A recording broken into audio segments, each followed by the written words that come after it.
Maddie, your girl G here. Appreciate you for tuning in. We have this episode of Black and Crew Chicago to get into.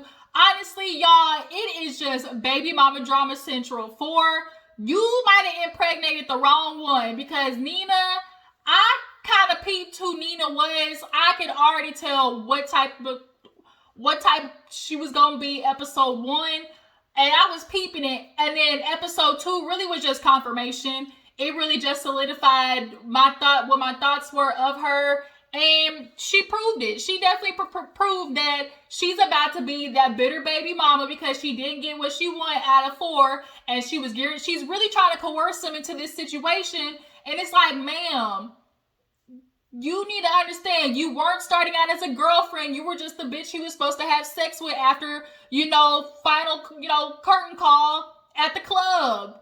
And y'all were making music together, but that's it. Like, you keep trying to force it to be something else, and you are not, read the room, Nina, read the room, period. But let's go ahead and get into Black and Crew Chicago. If you have any extra thoughts on the episode, definitely drop it down in the comments. We will talk about them. And make sure to like this video, you guys. If you're a new subscriber, make sure you subscribe to my channel. We got to continue to grow this juice box crew, okay? But y'all, let's go ahead and get into the episode. So we open up with old Ryan Henry's pretty old, ridiculous, I want to be, let your soul glow, bug-headed ass. Ooh, Ryan, it's so annoying that you fine, because damn, you be doing fucked up stuff, and you know it. He does the messed up stuff because he look good. He know he can get away with it. That's so annoying with F-boys just be doing stuff because they know they can. And Ryan, his homies literally just like, why? Like, why? Like, bruh, like, why? And all Ryan could say was, I'm here to talk to you.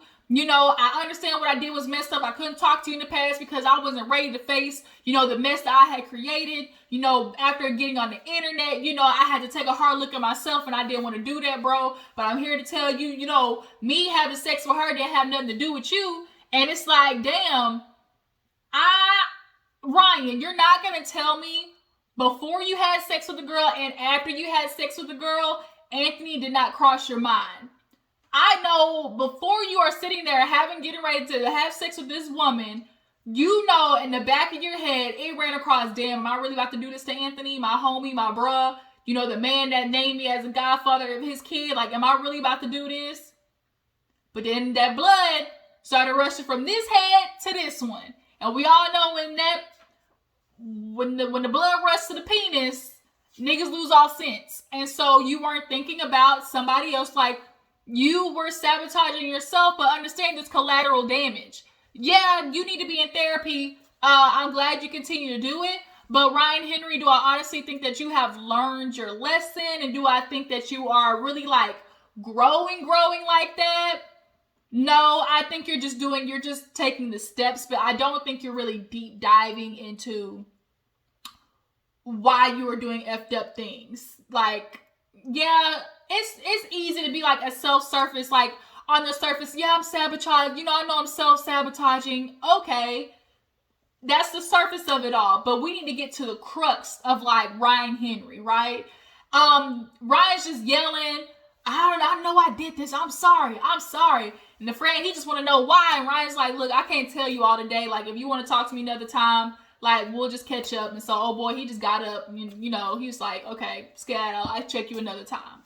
So, we see Nina sitting down with Phor, looking at the baby clothes, and she's like, oh, you want to look at the clothes? He like, no, they good right there. And Phor's energy since the premiere has literally been, you can see he's in a fight or flight mode, and this nigga's flight. He done caught a one-way ticket to the other side of the world, first class. Like, he trying to get out of there. And it's really unfortunate because we already know Phor deals with his emotional issues. And I'm not going to put that, I don't want that to be the excuse of why Phor is doing stuff. But Nina,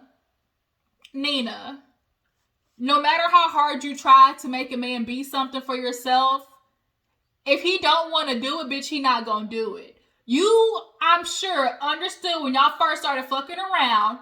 Y'all was messing around because y'all both was, claiming to make music together. But then the making music together started the entanglement, the situationship. And for you to be in the confessional and be like, oh, as his girlfriend, bitch, are you sure you're his girlfriend? Are you sure? Or did you just self-title, like, you know, your situation? Because I ain't here for claim you once.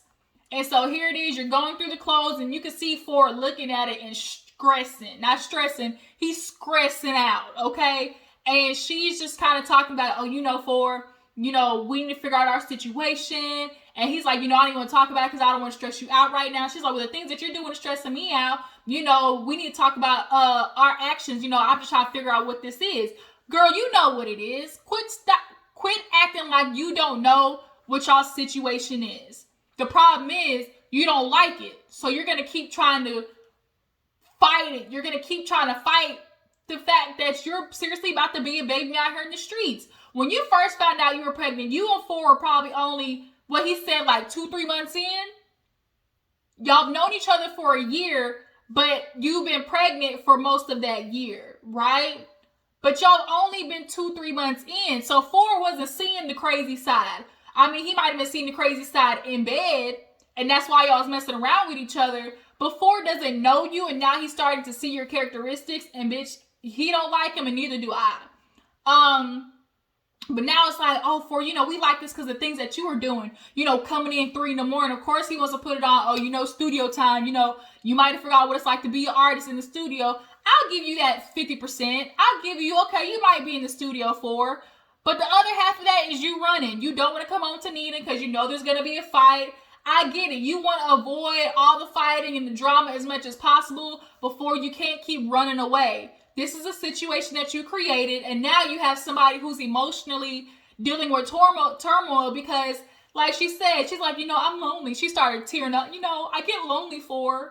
I get lonely, and I'm here by myself waiting on you. Oh, you waiting on me? Nigga, no. Where else would I be? I'm pregnant. I'm 8 months pregnant. I ain't running out in the streets, nigga. Of course I'm at home waiting on you to get here because I'm expecting you to be some type of a confidant as a fact that I'm literally a vessel for your motherfucking baby, Phor. Yes, I'm at home waiting on you. And as the man that she's expecting you to be is just to be there, come home, rub her belly, tell her stories about the future, how much great of a family y'all gonna be. But you can't give her that because that's not what you wanted. I wonder if the conversation of, you know, terminating the pregnancy did come up. Like, I wonder if that ever became like a topic of discussion. But she started crying. I do think she emotionally guilts him. She definitely uses her emotions to make him feel bad. And Nina, I peeped your game. A lot of people see it. Like, you are about to be the woman who uses this baby as a bargaining chip. And unfortunately, you not gonna win this one. You not. I mean, bitch, you not. Phor kisses her and was like, you know, I don't want to make you mad, But it's like, Phor, you also are gonna have to stop emotionally. Like, you have to understand there has to be a wall there. Like, if you are gonna go forward and want to keep it just strictly co-parenting, you can't backtrack. You can't go back to this woman and start fucking her again because now you're playing with her emotions. And a lot of niggas do that. They get with girls and they don't want to be with them, but you steady having sex with them. You playing with her emotions and therefore making it a lot more harder to like keep it a co-parenting boundary. But moving on, we see Kitty is back in the Chi. Okay, Charmaine has called her to be the brand manager for the shop of Second City Inc. because that bitch is a ghost town and it looked raggedy as hell. She calls Draya back because she wants her to be a tattoo artist at the shop. We all know Draya was a decent artist, and when the shop was going down, Charmaine had the nerve to sit there and blame Draya for not having an inspection done, for not having any licensing. Like, Charmaine, she really tried to be like, well, if you really want to think about it, it's your fault. Bitch, what? You're the owner of the shop. But Kitty wants, you know, this shop to be successful. So she talks to Draya. Draya, by the way, I just want to let you know, I'm going to need you to redo that wig. It looked a little better when you were talking to Charmaine, but it just wasn't, it was a no-go for me. But she basically tells Kitty, I'll think about it. I'm not gonna lie. Like, do I even want to put myself in that situation again? Like, she really came after me, and you know, she really like could have affected me my license as a tattoo artist, because if you're in a shop and you know the shit is unlicensed and you're still working there, like, they come for your license too. So Charmaine definitely keeps trying to play this boss role out of trying to get back at Ryan and everybody else who just saw her as somebody. Like, Charmaine, you weren't bringing nothing to the shop. You really weren't. Like, working at Nine Mag, all you did was bring titties, ass, drunken mess, and having sex in the bathroom. That's what you brought to the table. So you sitting here trying to act like you're going to run the shop, and bitch, you don't even tattoo yourself. Like, really? Really? But Kitty's going to try to do the grunge work because Charmaine is dealing with a lot. Matter of fact, she actually talked to Charmaine on the phone. I might as well talk about that part. She's checking on Charmaine. Charmaine's, handling the baby and her dad. So it's a lot. So Kitty's like, I'll handle it.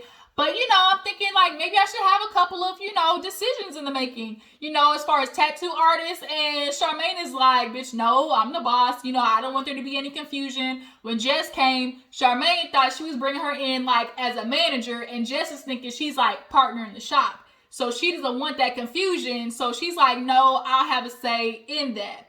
I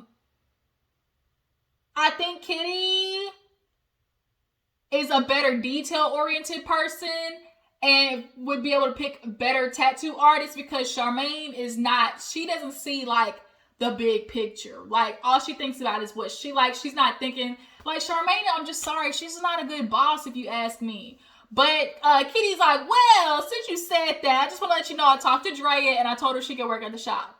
Charmaine's like, what the fuck? Like, wait a minute. Like, first of all, we didn't even end on good terms. Secondly, here you are already making decisions. Last time I checked, I'm the owner of Second City Inc. And bitch, you the owner, and look how that, bitch, it went down like the Titanic. So are you really doing that great of a job? But she's like, tell Draya to come by the shop. We'll talk it out. So then all the guys meet up at Nine Mag, Phor, Ryan, what's that boy's name? Don. Y'all, Don getting real swole. He trying to open up a gym.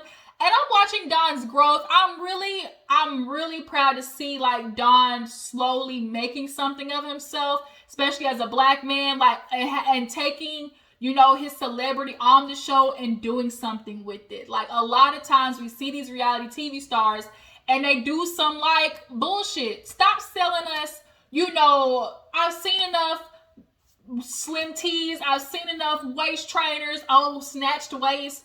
It's always a different waist trainer every goddamn 2 weeks. Now the new popular one is the damn wrap that go all the way around. That's making its damn way on Instagram. Selling hair, eyelashes, doing the AliExpress boutiques like Rashida and them. Like, I'm glad Don, like he's a bodybuilder, a gym, like, it just works, right? You can see some maturity in him, and he's trying to pass that shit along to Phor before being stubborn. They all talk about, him being a dad, and so Phor wants to do a bachelor party. The idea is super cute, having guys come together who are dads, who've been through it, bestow some advice, some tips, just get Phor prepared. And so, they agree, okay, that'd be a cute little yang. So Ryan sits down and tells Phor and Don that he went to talk with Anthony, and it was kind of like, oh, word, like, how did that go? Come to find out, Don and Phor actually are pretty cool with Anthony too, via Ryan. Like, they all hung out together, they got a cool relationship, so when the shit happened, it's like, damn, Ryan, you my bro, but shoot, you effed up. Like, that's the homie. Like, how you gonna do him like that? But, for them, it's kind of like, I just gotta stay out the situation and let y'all handle that, as men. Like Don said, I didn't really have a dog in that fight. I just wanted my homies to work the shit out. But Ryan keeps trying to claim, he's learned accountability. He's growing, he got to man up, to his own mistakes and yang. And it's kind of like, Ryan, it ain't going to be too long before you F up again. And you going to blame it on, I'm just growing. I'm just trying to be a better man. I'm going to have my bad days too. Okay. So, what else happened? Something with Phor. Oh, I think that's the bachelor party that was next. So next, we do have the bachelor party or whatever, and the guys are showing up. It was cute, cigars, all that type of stuff like that. All the uncles and whatnot, they were all there, and they had like cute little time. They were, did the games. Don had Phor wrap the baby up and stuff. But dun dun dun, guess who's on the way? Ashley and Nina. Ashley said, yeah, I know Don throwing this party, but he was at the baby shower. And I'm like, last time I checked, people be at baby showers. Like, sometimes they do baby showers and it's co-ed. Like, men be there too. But Ashley was like, I'm going to pop up and show is Nina.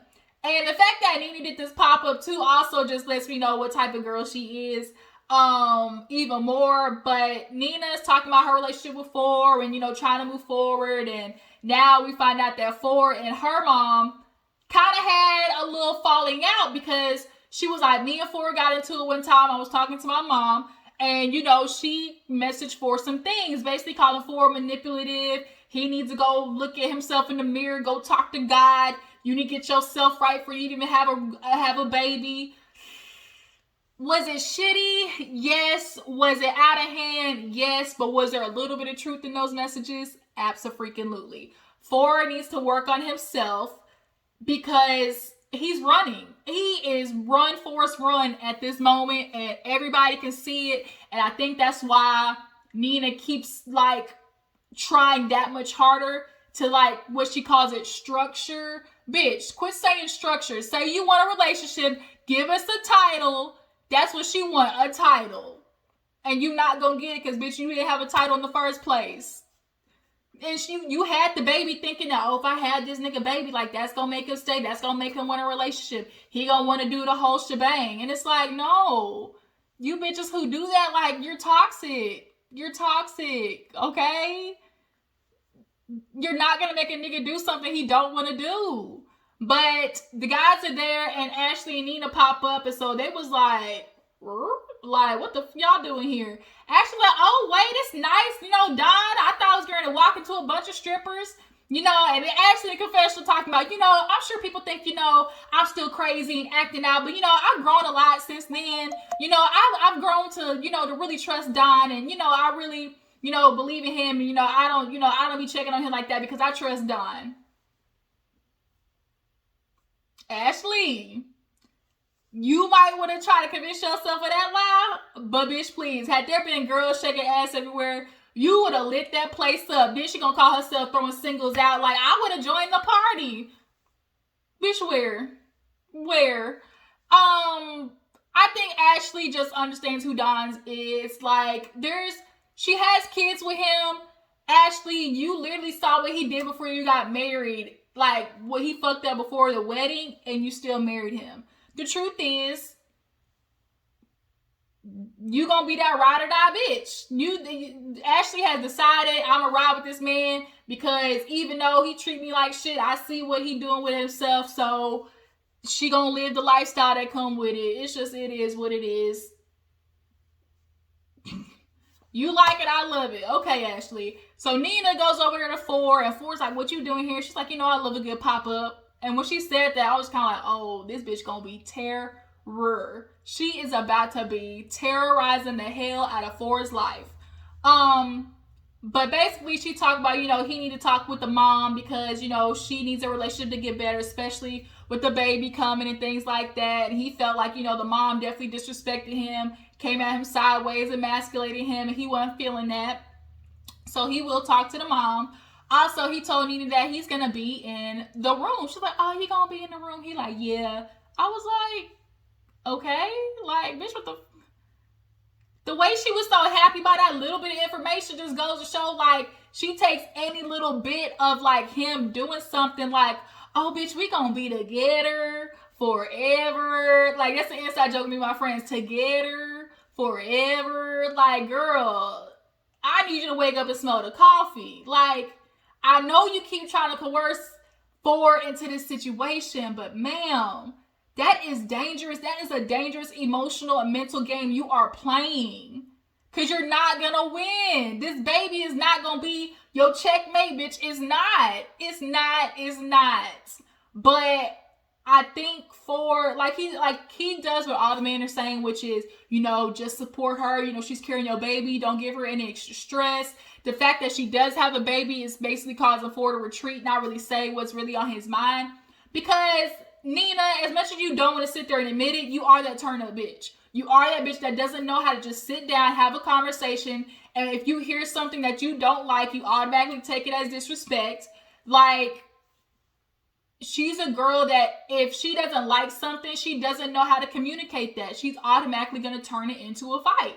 So that's why Phor does what he does. He's already doing that retreat because he understands the responsibility of a baby is about to be on him, bro. You are a dad now. You got responsibilities. But Nina's not making it any better. So at the end of the episode, we see Phor meet with Nina and the mom. And, he's talking with the mom and telling her, it really did hurt because this is somebody that, I'm gaining a relationship with. For you to say all those things, I felt some type of way. The mom was like, I wasn't being disrespectful. I wasn't coming from negative place. I was coming from a place, of caring. I do think the mom was telling him some legit shit, but it definitely can, what you were saying, come off as rude. You were better off having a conversation with him in person because when you're reading something via text, it can come off anyway. But they're talking. He's like, with Nina, it's hard to talk to her because she's so controlling. And the minute, I say something, she doesn't know how to, listen, hear what I'm saying. And just like he said in the beginning, just like it's hard for you, it's hard for me. Damn, give me some time. He has to transition. Girl, Phor right now thinks his life is over. He now is literally looking 5-10 years in the future, and all he can see is you with this baby that he didn't want, his career going down the drain. He sees everything that he had planned for his life is now changing, and he's panicking. He's hitting the big red button, eject, eject, eject. I don't want to be here anymore. But him and the mom kind of come to some type of cool space. But now he's talking about Nina, she's being controlling. He's like, it has to be her way. I'm not controlling. I'm sorry, Nina, but you definitely look like if you don't get your way, you're throwing a fit. If you don't get your way, you're definitely throwing a fit and you're causing hell. That's a form of control. Or manipulation. Two truths can exist at the same time. Nina, you can very much want your structure. Is it controlling because I want structure? Because you want something, no, that doesn't make you controlling, but it does make you controlling when you're trying to force it on somebody that they clearly don't want. You keep trying to force something on him that you see he does not want. And you having this baby low-key kind of on purpose, one, because it's I'm having Phor's baby. So if he has success, whatever it is, I'ma always be that bottom bitch. I got his first baby. I got his first child. She thinking all shit like that. She's one of those, she's one of those illiterate thinkers. Oh my God, I'm gonna have Phor's baby from reality TV. He gonna be an artist. I'm always gonna be the first baby mama. She gonna be one of them. Before, it also can exist too that you think you're doing something, but really you're not. You think you're solidifying and making her feel comfortable, but you're not. Not when you're out 3 o'clock in the morning. Yeah, okay, you gotta understand. Maybe go to the studio during the day. You have to understand, you now have to make sacrifices to make sure she feels comfortable. But they're going at it, and the mom is telling Nina, you can't talk off with him, and you can't make him, you can't speak for somebody else. And now she getting an attitude, and she do the stank face. When she did that, I was like, oh yeah, I know who this bitch is. And Phor just finally got up because he's like, I'm not going to do this, because it's not going to get solved. She always wants to take things there. She's one of those girls. I'm going to take it there. You want me to take it there? I'm going to take it there. And so I now feel so bad for Phor in the aspect of she is now going to use this baby as a bargaining chip. I see it. I see her definitely keeping the baby away from him at times. And Phor, you're going to have to get a co-parenting counselor like Martell and Melody Holt, because you are about to be in for a really bumpy ride. But please do not be the in and out dad, because that's a lot more dangerous than being an absent father. Either you commit to it. I think Ryan and Don, though, will hold, Phor's feet to the fire when it comes to that, because I love Don's speech. If you're going to be my brother, you see I'm doing something wrong, call it out. So I do think Don is going to help Phor in that aspect. But this is about to be a shit show. This is about to be court systems involved. This is about to be child support involved. It's about to be all of that. I'm telling you now, it's about to be all of that. Phor's gonna have to go to the court to give visitation to see his own baby. I bet $100 it's about to be that way. But yeah, that was the episode, you guys. Tell me how you feel about Nina. Am I crazy? Am I seeing that she loved Cuckoo Cocoa Puffs. Like, I'm not wrong, right? Like, do y'all see it too? How do you guys think about Phor? You know, and him kind of like having this flight moment running. Yeah, tell me what you think about the episode, and what do you guys think about Kitty and Charmaine in the shop? Do you guys think Charmaine really can grow to, you know, to make the shop something? Oh, she talked to Draya at the shop and finally did take accountability. Like, you know, I wasn't there. You know, I wasn't doing things like I should have. But I promise I'm gonna do it better this time. Cause girl, you really tried to blame it on your mom and being pregnant that the shop was a shit. No, your mom hadn't passed away yet. Girl, you thought she was doing big shit popping and you weren't. Just think of it that way. You lazy. It's okay. Just say you're going to do better next time. But yeah, so Black and Crew Chicago will be back next week. Definitely look like there's going to be more drama and we're going to be here to talk about it. Make sure to follow on Instagram and Twitter, and I'm going to catch you guys later. Deuces.